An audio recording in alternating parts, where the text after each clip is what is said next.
ورحمة الله وبركاته. الحمد لله وحده والصلاة والسلام على من لا نبي بعد. أما بعد أعوذ بالله من الشيطان الرجيم. بسم الله الرحمن الرحيم. وقال الله تعالى في القرآن الكريم وقاتلوهم حتى لا تكون فتنة ويكون الدين لله. صدق الله العظيم. وقال النبي صلى الله عليه وسلم في الحديث الشريف من مات ولم يعز ولم يحدث به نفسه مات على شعبة من نفاق أو كما قال عليه الصلاة والتسليم.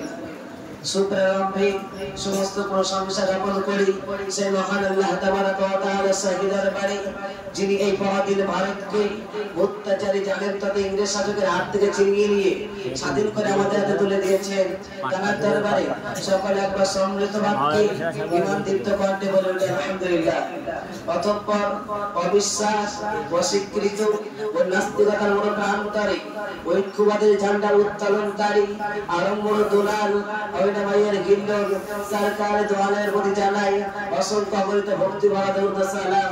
সকলে বলি সাল্লাল্লাহু আলাইহি ওয়াসাল্লাম।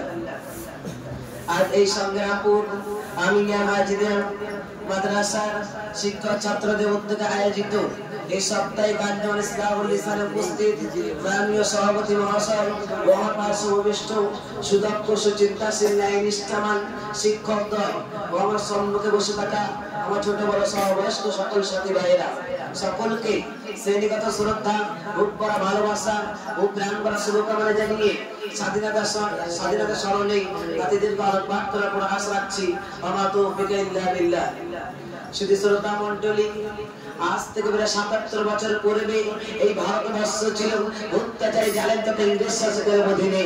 যারা ইস্ট ইন্ডিয়া কোম্পানি এসে পরে ব্যবসার অনুমতি নিয়ে এই ভারতবর্ষে এসেছিল, তাদের উদ্দেশ্য ছিল ব্যবসার নয়, বরং ভারতবর্ষের মাল জনদৌলা ও টাকা পয়সাকে শোষণ করে নিজেদের দেশে নিয়ে যাওয়ার। এমনকি তারা নিজেদের উদ্দেশ্যের দিকে অগ্রসর হতে লাগলো। বন্ধুগণ, কেমন ভাবে দেখুন, ১৬০১ খ্রিস্টাব্দে ইংরেজ সম্রাট ব্যবসা করার অনুমতি নিয়ে ভারতবর্ষে এসেছিল।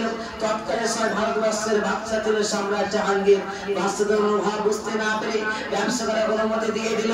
এমনকি বাদশা তাদের প্রতিশ্রুতি হলো রেখে ৫০০ বর্গমিটার জমি এক একটি ইংরেজকে ব্যস্ত করেছিল। কিন্তু তারা যে ছিল বেঈমান, বিশ্বাসঘাতক এবং খারাপ, বাদশারা জানতেন না। এমনকি তারা ভারতবর্ষে কব্জা করতে আরম্ভ করে দিল এবং ভারতবর্ষের মাল ধনজৌলা ও টাকা পয়সাকে শোষণ করে নিজেদের দেশে নিয়ে যেতে লাগলো। ও প্রতিদারি চাড়াই টাকা করে বসালো এবং চাষিদেরকে নিয়ে চাষ করতে বাধ্য করলো এবং তারা ভারতবর্ষের মানুষদের প্রতি নানানভাবে নির্যাতন, অন্যায়, অবিচার করতে লাগলো। এবং এটাও ঘোষণা করলো যে এই ভারতবর্ষের মানুষেরা জন্মগত হিসেবে ভারতীয়, কিন্তু এদের আইন কানুন, নিয়ম নীতি, কৃষ্টি কালচার ব্রিটিশদের মতো ধর্মীয় স্বাধীনতা দেওয়া হবে না। এই সমস্ত চ্যালেঞ্জের মোকাবেলা করতে এগিয়ে এলেন তৎকালীন সময়ের বিশ্ববিখ্যাত পণ্ডিত দার্শনিকরা। যেখানে ছিলেন শাহ ওলিউল্লাহ দেহলভী রাহমাতুল্লাহ আলাইহি, শাহ আব্দুল আজিজ দেহলভী রাহমাতুল্লাহ আলাইহি, মাওলানা কাসেম নাদভী রাহমাতুল্লাহ আলাইহি, और उबैदुल्लाह सिंधी रहमतुल्लाह अलैहि, और फजल हक फरवदी रहमतुल्लाह अलैहि, और इमदादुल्लाह महाजन मक्की रहमतुल्लाह अलैहि सह ৭০,০০০ আলেম ওলামাকে ফাঁসির মঞ্চে ঝুলিয়ে বুকে বন্দুকের গুলি দিয়ে বুকগুলোকে ঝাঁসা করে মারা হয়েছিল। এই অত্যাচারকে সহ্য করতে না পেরে শাহ আব্দুল আজিজ দেহলভী রাহমাতুল্লাহ আলাইহি জিহাদের কথা উচ্চকণ্ঠে ঘোষণা করেন। তখন থেকে শুরু হয়ে গেল সাম্রাজ্যবাদী ব্রিটিশ শাসকের বিরুদ্ধে জিহাদ। তাই ১৭৫৭ খ্রিস্টাব্দ থেকে ভারত বিখ্যাত বুজুর্গ হাজী ইমদাদুল্লাহ মাহাজন রাহমাতুল্লাহ আলাইহির নেতৃত্বে অনেক আলেম ওলামা তাদের অস্ত্র শস্ত্রকে ছিনিয়ে নিয়েছিল। তাই সেই সময় ইস্ট ইন্ডিয়া কোম্পানি ঘোষণা করেছিল যাদের মাথায় থাকবে টুপি, বুকে থাকবে দাড়ি, পরে থাকবে লম্বা জামা, তাদেরকে ধরে ফাঁসির দড়িতে ঝুলিয়ে দেওয়া হোক। ওই সময় এই প্রশাসকরা এক দু সপ্তাহ যেতে না যেতেই প্রায় ২ লক্ষ মুসলমানকে ফাঁসির দড়িতে ঝুলিয়েছিল। তার মধ্যে ৫,০০০ ছিলেন আলেম ওলামা। তার কয়েকদিন পর স্বাধীনতার পূর্বে মুস্তাক মোহাম্মদ রাহমাতুল্লাহ আলাইহি সাম্রাজ্যবাদী ব্রিটিশ শাসকের বিরুদ্ধে ফতোয়া জারি করেন। সাম্রাজ্যবাদী ব্রিটিশ শাসককে সাহায্য করা এবং তাদের চাকরি করা হারাম। তার কারণে ইংরেজ শাসক মুস্তাক মোহাম্মদ রাহমাতুল্লাহ আলাইহিকে গুলির অর্ডার দিয়েছিল। তার কয়েকদিন পর করাচিতে বিশাল এক সমাবেশ ডাকা হয়েছিল অত্যাচারী জালেম শাসকের বিরুদ্ধে। যে সমাবেশে হিন্দু, মুসলিম, জৈন, খ্রিস্টান, জাতি ধর্ম বর্ণ নির্বিশেষে কয়েক লক্ষ মানুষ সমাবেত হয়েছিল। প্রত্যেকটা মানুষ জানতে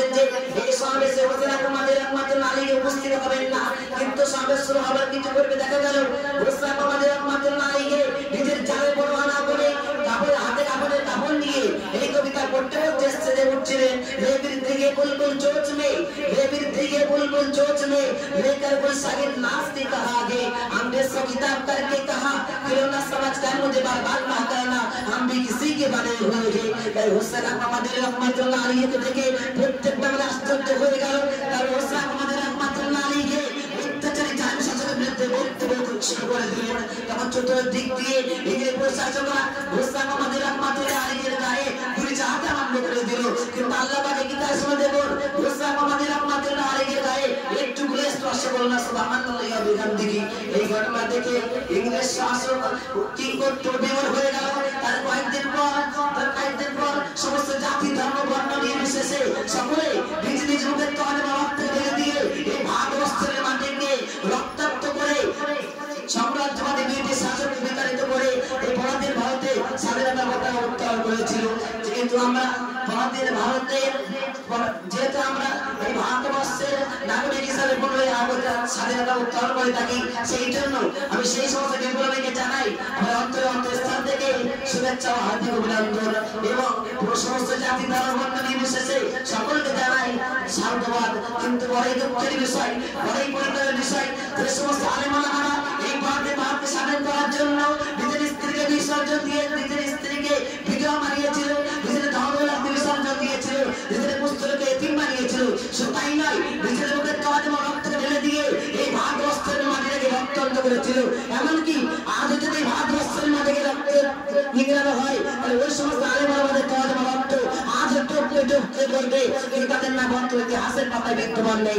তাই ওই সমস্ত ইতিহাস বিকৃতকারী ঐতিহাসিকদেরকে তাত্ত্বিক ভাষায় বলতে চাই, তারা যত এই সমস্ত ইতিহাসকে ধরে রাখতে চায় না কেন, বাকি আল্লাহর কসম দিয়ে বলতে পারে কোনো মেনে পারবে না এই সত্য ইতিহাস একদিন না একদিন প্রকাশ পাবে ইনশাআল্লাহ। কারণ আজ থেকে 1000 বছর পূর্বে নবী সাল্লাল্লাহু আলাইহি ওয়াসাল্লাম তারা সোনার জমানে জানিয়ে যান আল হাক্কু নূরুন ওয়াল কুবরু বাতিলুন বাতিলুন বাতিলুন ওয়াল কুবরু সুলমা, অর্থাৎ সত্যগুলো উজ্জ্বল দেওয়ালে করে নাই আর মিথ্যাগুলো অন্ধকার আমার শ্রী নাই। তাই কোনোদিনও অন্ধকার দেওয়ালকে গ্রাস করতে পারে না, কিন্তু বলে অন্ধকারকে গ্রাস করে নাই।